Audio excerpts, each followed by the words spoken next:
안녕하세요. 8월 16일 속회공과 여호수아 2장 공부해 보도록 하겠습니다. 이번 주부터는 여호수아서가 속회공과 본문입니다. 먼저 여호수아서는 1장부터 24장까지 딱 두 파트로 나눌 수 있습니다.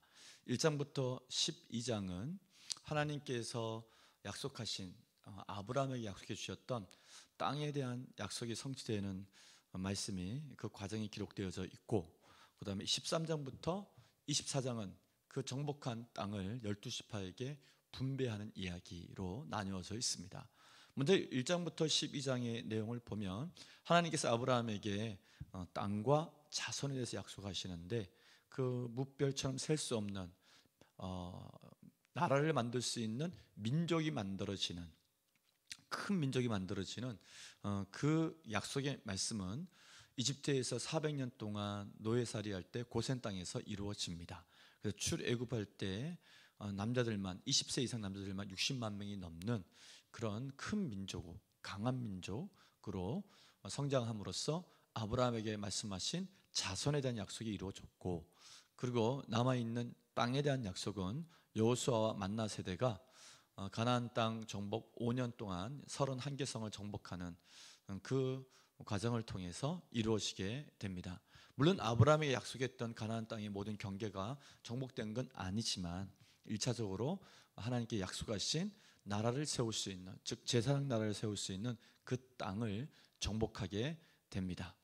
그 과정 속에서 이제 먼저 요단강을 건너 첫 번째 성 여리고성에 들어가기 전에 여호수아는 40년 전에 정탐했던 그 기억을 되살려서 이제 여리고성을 정탐하는 이야기, 그것이 오늘 성경 본문의 속회 본문의 배경입니다.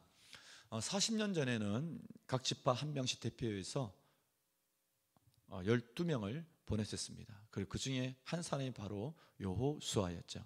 그때 경험을 살려 이번에는 12명을 보낼 것이 아니라 단 두 사람이면 충분하다는 생각을 갖고 두 사람의 정탐꾼을 여리고성에 보내게 됩니다. 그들이 들어갔지만 금방 이제 발각이 되죠.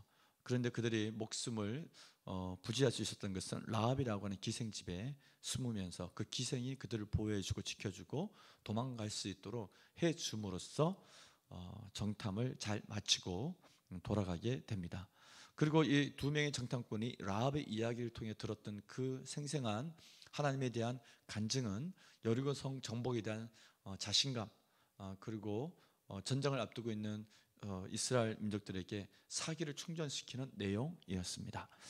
그와 같은 내용을 배경으로 해서 오늘 속회공과 한번 들어가 보도록 하겠습니다. 첫 번째 문제, 여리고성의 기생 라합은 추적당하는 정탐꾼들을 자기 집 지붕에 숨겨주고는 그들을 돕는 이유를 뭐라고 설명했나요? 기생 라합이 그들 돕는 일을 설명한 그 말씀을 읽어보면 참으로 놀랍습니다. 일단 라합은 소문을 통해서 들었지만 그 소문의 이야기를 진짜로 다 믿었고, 그리고 그 이야기를 통해서 만유의 주가 되시는 하나님에 대한 명확한 신앙을 가진 것을 보게 됩니다.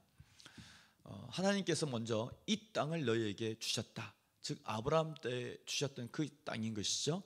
그에 대한 명확한 믿음을 갖고 있었고, 그리고 그 여호와 하나님께서는 위런 하늘에서도 또 땅에서도 성천하지 모든 곳에서 하나님은 왕이 되시고 참된 주가 되신다, 만유의 주가 되심을 그는 믿었고 고백했습니다. 그리고 그 하나님께서 자기 민족이 이제 여기까지 오는 동안 아모리 사람의 두 왕 시온과 옥에게 행한 하나님의 일도 다 듣고, 이미 나와 이 여리고성 안에 있는 사람들은 정말 간담이 서늘해질 만큼 그렇게 두렵고 떨고 있다. 겉에 보면 강한 성이지만 막상 그 가나안 땅에 사는 사람들, 특히 여리고성에 있는 성 안의 사람들은 지금 엄청 두려워하고 있다는 거죠. 누구를? 여호와 하나님과 그의 군대 이스라엘 민족을 그렇게 두려워하고 있다. 그런 상황들을 이제 얘기하게 됩니다. 그래서 1번 문제, 그를 돕는 이유는 그가 이 땅을 하나님이 이스라엘 민족에게 주셨다는 것을 그는 알고 있었고, 두 번째는 하나님께서 하늘이나 땅이나 만유의 주가 되심을 믿었기 때문에 그렇게 한다고 얘기하고 있습니다. 이번 문제, 라합은 정탐꾼들에게 무엇을 요청했나요? 맹세와 증표까지 요청하며 라합은 구원에 관해 어떤 의지를 보였나요?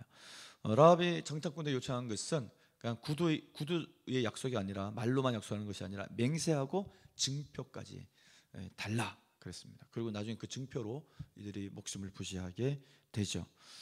그리고 구원에 대한 어떤 의지를 보였나요?